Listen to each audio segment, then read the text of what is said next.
One thing I did notice was, like, to your point about the timeline, it almost, like, was giving me 90s vibes at a certain point, like with the cyber cafe and that sort of thing. Right, exactly. And it's before Uber. Yes.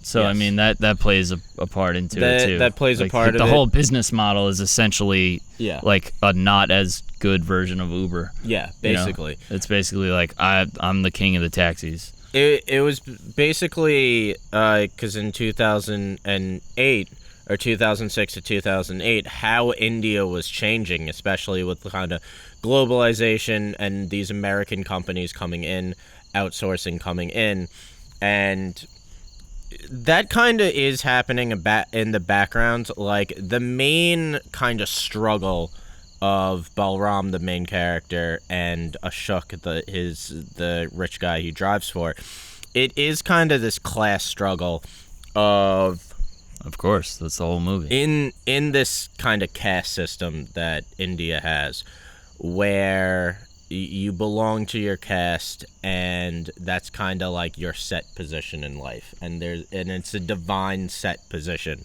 and you don't really, you're obedient to the higher caste, and that, I think it's important of how India was globalizing, Americanizing. All these new companies are coming in, and suddenly the caste system was seen as like the old way of thinking. You know, there's a lot of conversations that Ashok has with their family, where the family is like, no, well, we own the coal mines in rural India. That's how we make our money. That's what he's going to do. And he understands that, like, no, outsourcing and these foreign companies coming in, that's the future of India. I never, like, even picked up on that they owned coal. Like, I feel like that's not, like, a big part of, like, it's not really spelled out, at least for me, like, where they got their wealth from. I think it's briefly mentioned, but, I mean, it also kind of doesn't matter. What matters is their old money. Their old money, their high caste, and it's basically, it's, you know, it's like leftover, I mean, feudalism, kind of. Yeah, exactly. It's more the point. It's not necessarily important that they own the coal. What's important is that they own the land.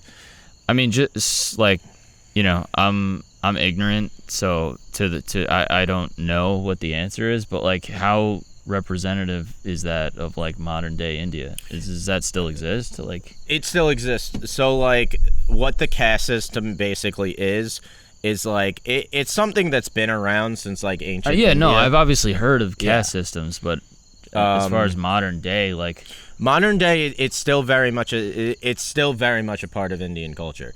How exaggerated are those examples in the movie? Not at all, very much, a little bit, like possibly a little bit. I don't think very much, because there was in 2020 in Silicon Valley, California. Right.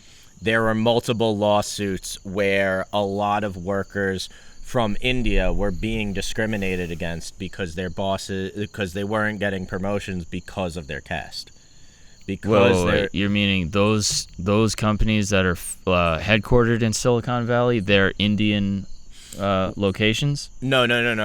In America, workers who came over from India to basically work at Google or Facebook or any of these Silicon, at these companies, the people in higher up positions who were also from India were discriminating against people who were from a lower caste. Holy shit. And there was just... In America. Wow, that's crazy. And this was in like June of 2020. Yeah, that's crazy. This was happening. How did they, like... I mean, obviously they couldn't come out and say that. Like, how did they... I wonder what the investigation of that was like. You know? It was straightforward. Really? That was the lawsuit. No, I know, but I'm saying, like, how did they unravel that that's what was going on?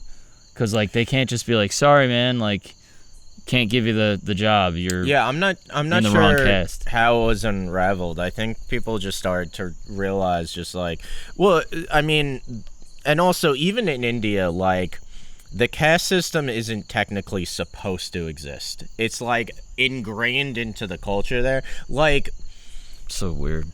I believe it's 1949 that the caste system was like officially kind of disbanded, or like culturally it was still around, but it was like it was basically after British occupation that they made it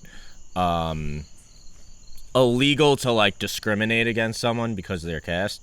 Because like I was saying before, so the caste system's been around since like ancient India, but it was more like kind of how feudalism was in like Europe, or like with kings and queens and lords, and like there was some social mobility, and by like the 1800s they had almost done away with it. Right. And it was when Britain kind of occupied India that it was brought back. That it was really like colonization that brought it back, because the British who occupied India, they really liked the caste system because they saw it as a way of keeping people in order. Of course. So, like, even saying, like, we're keeping Indian tradition alive by keeping the caste system, that's not even really true, because the modern-day caste system was kind of put in by British imperialists. It sounds like, obviously, something that any type of ruling class would be very interested in. Yeah, exactly. To keep people subordinate. And it's still a thing today. I believe that it's better now, from at least like the articles I was kind of reading, of like the Indian government is starting to like make steps to, while this culturally was always a thing, and it was technically illegal to like discriminate against someone because they were a lower caste, they're like actually starting to like crack down and make sure that that's like not happening anymore, and that like people of lower caste have the opportunity to rise up. And I do think like obviously what's happening with globalization and outsourcing isn't 100% positive, but and Americanization of like kind of Indian culture, like obviously you can't say that everything that's happened because of that is positive, but I do kind of think that